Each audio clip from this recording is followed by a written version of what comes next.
हाय आं जनालि बर' नोंथांमोनखौ गिबियावनो आंनि चेनेलाव बरायनानै लाग्रोनाय जाबाय। लोगोसे गोजोन फुंबिलिनि बयनिसिमबो गाहाम हामलायनायखौ जासिहरनाय थाबाय। दिनै 2023 मायथाइनि 26 अक्ट'बर नोंथांमोननि थाखाय आं गोदान खौरां लानानै फैबावलायबाय। मिजिंथियो अन्नानै नोंथांमोना खौरांखौ जोबजासे नायलांगोन होनना। बिदिब्ला खौरांखौ जागायदिनि। गिबि खौराङाव दङ फिसाजो गोनां नखरफोरनि थाखाय गोजोनथाव खौरां फोसावना होदों स्टेट बेंक अफ इन्डियाया। जुदि नोंथांनि नखराव फिसाजो दङ अब्ला नोंथाङा मोननो हागोन 15 लाख रांनि खाबुखौ। बे खाबुखौ लानानै फैदों स्टेट बेंक अफ इन्डियाया। बेटि बाचाव बेटि पढ़ाओ बिथांखिया फिसाजो गोनां नखरफोरनो 7.6% सुद होनो थांखि लादों। जुदि नोंथांमोना दानफायाव 3,000 रां बेंक एकाउन्टआव जमा दोनोब्ला बे 7.6% सुदखौ मोननो हागोन।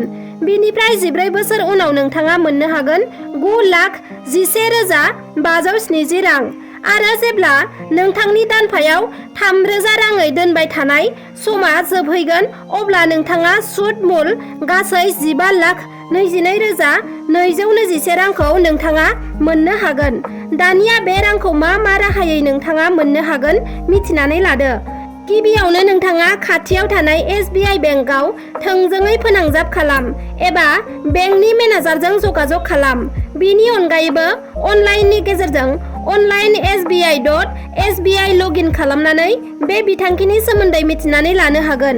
बेजों लोगोसे पस्ट अफिसनि गेजेरजोंबो नोंथाङा बे रांनि मुलाम्फाखौ मोननो हागोन। बे बाथ्राखौ नोंथांमोननो फोरमायनाया जोबोरैनो गोनांदि बे बिथांखिनि मुलाम्फाखौ मोननो थाखाय नोंथांनि नखराव सानैल' फिसाजो थानाय जानो नांगोन आरो नोंथांनि फिसाजोनि बैसोआ 10 बोसोर बैसोनि खम जानांगोन।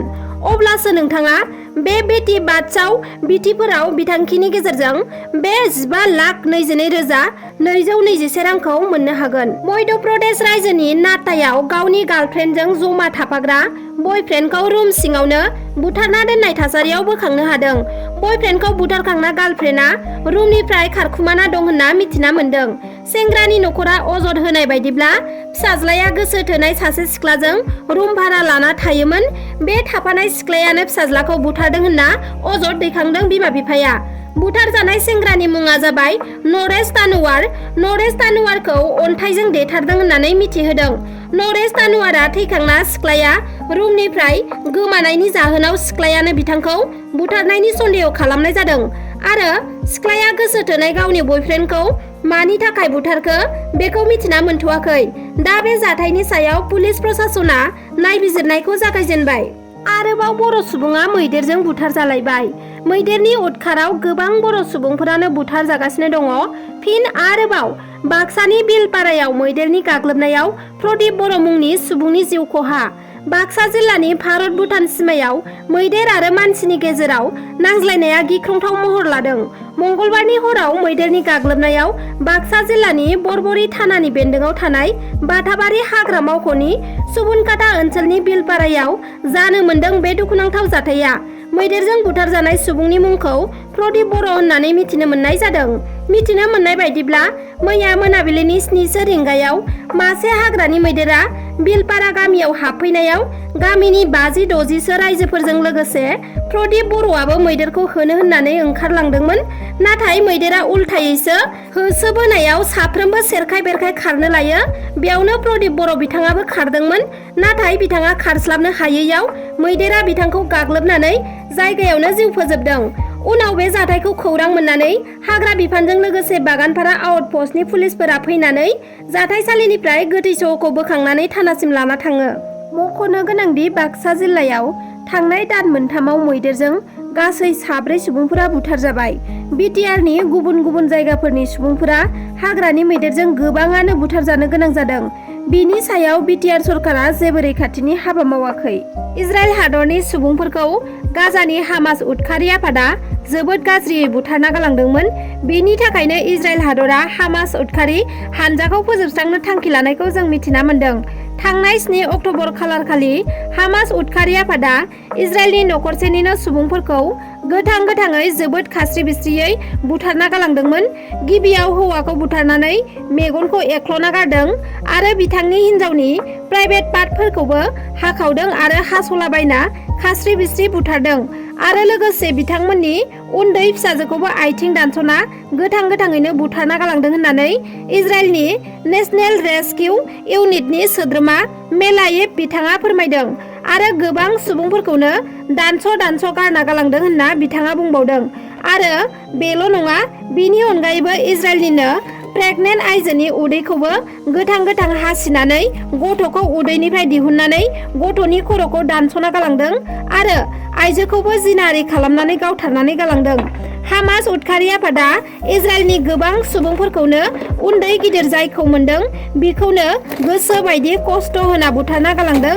मिथिबावनाय बायदिब्ला हामास उदखारि हान्जानि सासे केडारा इजराइलनि 10 जन सुबुंफोरखौ गावनि आखाइजों बुथारनो हानानै गावनि बिमा आरो बिफानि वाट्सएपआव रंजायै भिडिअ हरदों आरो थैनायफोरखौबो भिडिअ खालामनानै बिमा आरो बिफानो हरदोंमोन।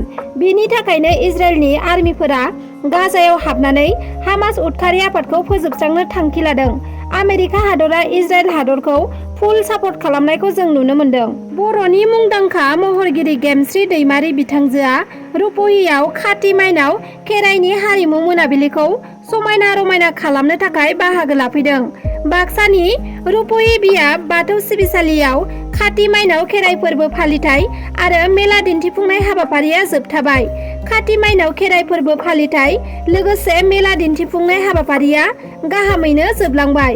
हारिमु मोनाबिलिखौ समायना रमायना खालामनो थाखाय हांख्रायनानै लाबोदोंमोन बर'नि एक्ट्रेसजों लोगोसे मुंदांखा इउटुबार गेमस्रि दैमारि बिथांजोखौ। बे हाबाफारियाव मुंदांखा एक्ट्रेस गेमस्रि दैमारिखौ नायनो थाखाय गोबां सुबुंफोरानो बाहागो लाफैदोंमोन।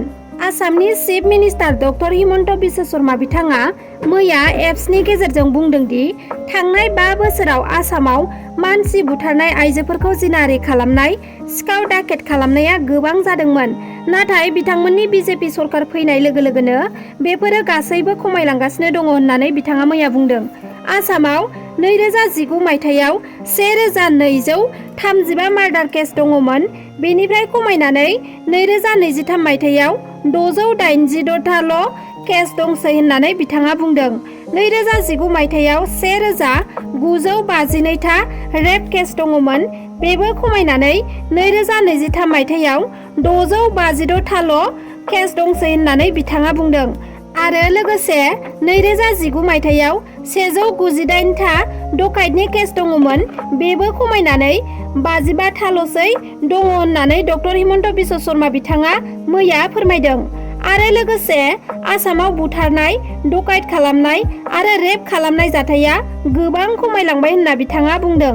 चिरां जिल्लानि रुनिकाटा गोजौ फरायसालियाव मैया थाखो 9नि फरायसाफोरनो गिबियै गं 20 खान साइकेलफोरखौ आसाम प्रज्ञान भारती बिथांखिनि गेजेरजों बेसेन नाङाजासे फरायसाफोरनो साइकेल राननानै होदों।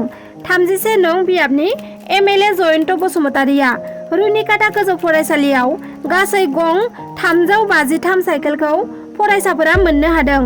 बे हाबाफारियाव बाहागो लाफैदोंमोन एमएलए जयन्त बसुमतारिजों लोगोसे 14 नं इउपिपिएल दोलोनि आफादगिरि बिरदाव मुसाहारि आरो रुनिकाटा थानानि असि बिप्लब खनर आरो ओनसोलनि गोबां दैदेनगिरिफोरा। फरायसाफोरनि जेंनाखौ सुस्रांनो थाखाय साइकेल रानदों आसाम सरकारा। माब्लाबा फरायसाफोरा साइकेल गैयैनि थाखायनो फरायसालिसिम फैनो हाया जायो। फरायसाफोरखौ साफ्रोमखौबो फरायसालियाव फैनो आरो गुनगोनां सोलोंथाइ लाहोनो थाखाय आसाम सरकारा फरायसाफोरनो साइकेल राननानै होदों। जाय फरायसाफोरा साइकेल मोनबाय बिथांमोनहा साइकेलखौ फरायसालियाव थांलाय फैलाय खालामनायनि अनगायै जेबो गाज्रि जानाय खामानियाव बाहायनो नाङा होननानै फोरमायदों एमएलए जयन्त बसुमतारि बिथाङा। बाक्सानि पातला डुम्बुगुरि पुब सागामारानि रिंकि स्वर्गियारिनि माखासे फोरमान बिलाइ गोमादों। रिंकि स्वर्गियारिया फोरमायनाय बायदिब्ला गबरधनायाव साख्रि एप्लाइ खालामनो थांदोंमोन आरो एप्लाइ खालामखांनानै गबरधना बाजाराव बाजार खालामखांनानै न' फारसे गिदिंबोफिननाय समावनो स्कुटियाव आलायनानै लानाय फैसा बेगआ बबेयावबा गनानै थाबोदों। बे गनानै थाबोनाय फैसा बेगआव रिंकि स्वर्गियारिनि ATM card, voter card, Aadhaar card, PAN card, गारि आरसि आरो आयुष्मान कार्डजों लोगोसे फैसाबो 300 रां दंमोन। मैया बेलासिनि 1:43 रिंगासो समाव गोमादों होननानै फोरमायथिदों रिंकि स्वर्गियारिया। बे गोमानाय फैसा बेगखौ सोरबाफोर मोनबाय बायदोंब्ला 9864888928 मबाइल नाम्बाराव खिन्थाहरनो खावलायहरदों रिंकि स्वर्गियारिया। सोनाब बंग'नि कालचिनी ओनसोलाव मासे हाग्रानि मैदेरा मोब्लिब थाराव नांनानै दुखुनांथावै जिउ खहा जादों। कालचिनी ओनसोलनि मेन्दाबारि गामियाव जलदापारा हाग्रामानिफ्राय आदार नागिरनानै फैनाय मैदेरा बुधबारनि सोरांसि समाव मोब्लिब थाराव नांनानै हरखाबै थैनो गोनां जादों। जायगानि समाज सिबियारि कृष्ण बसुमतारिया खौरांगिरिनि सिगाङाव फोरमायथिनाय बायदिब्ला मोब्लिब बिफाननि एलटि लाइन तारा जोबोद गाहाय जाना दङमोन, जायनि जाहोनाव गोजौ गिदिर मैदेर दान्ताला मोब्लिब थाराव नांनानै थैनो गोनां जादों। बे बिथिङाव मोब्लिब बिफान आरो हाग्रा बिफाननि सायाव सोंखारि जाथावखौ नुनो मोन्दों। लोगोसेनो जायगानि समाज सिबियारि अभिजित नार्जारिया मैदेर थैनाय जाथायखौ लानानै दुखु मोननाय फोरमायदों। दिनैनि खौराङा बेखिनियानोमोन। नोंथांमोना आंनि खौरांखौ जोबजासे नायजोबलांनायनि थाखाय रोजा रोजा साबायखर थाबाय। आरो जुदि नोंथाङा आंनि चेनेलखौ साबस्क्राइब खालामाखैब्ला अन्नानै साबस्क्राइब खालामनानै लादो। लोगोसे लाइक, शेयार, कमेन्ट खालामनो दाबाव। गोजोन्थों।